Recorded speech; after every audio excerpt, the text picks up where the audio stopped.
जब कांग्रेस के घोषणा पत्र को आप देखते हैं, दो बातें उन घोषणा पत्र में नजर आती हैं। कांग्रेस कहती है कि हम व्यक्तिगत कानून को लागू करके सरिया कानून को लागू करवा देंगे, यानी देश के संविधान को एक खतरे में डालना चाहते हैं, तालिबानी शासन लागू करना चाहते हैं। कांग्रेस का घोषणा पत्र कहता है हम एक झटके में गरीबी मिटा देंगे। और गरीबी कैसे मिटाएंगे?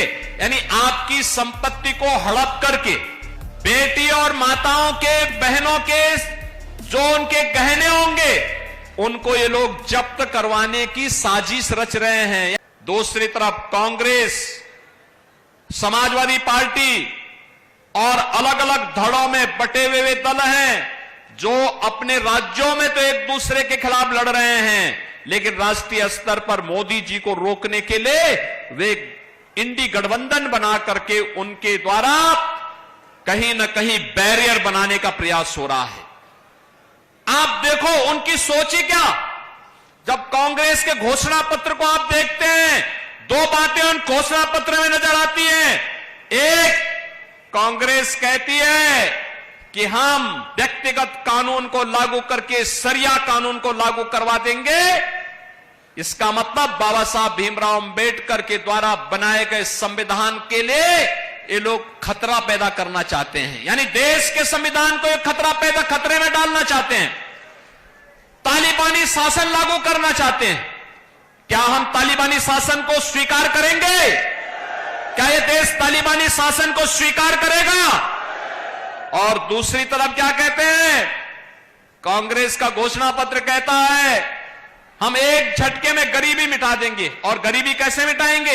यानी आपकी संपत्ति को हड़प करके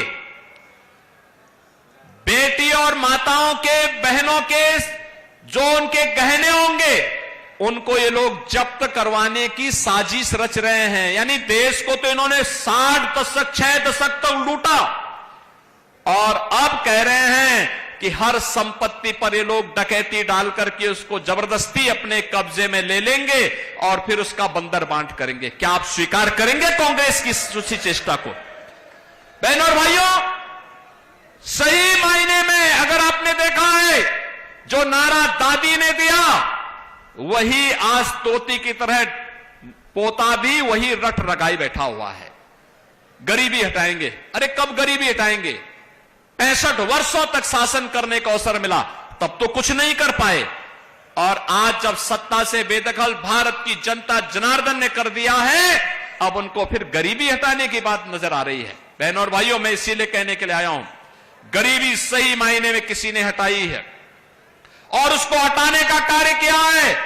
ये केवल आंकड़े नहीं, हकीकत है कि 25 करोड़ लोग गरीबी रेखा से उभरे हैं, शानदार जीवन जीने का काम कर रहे हैं।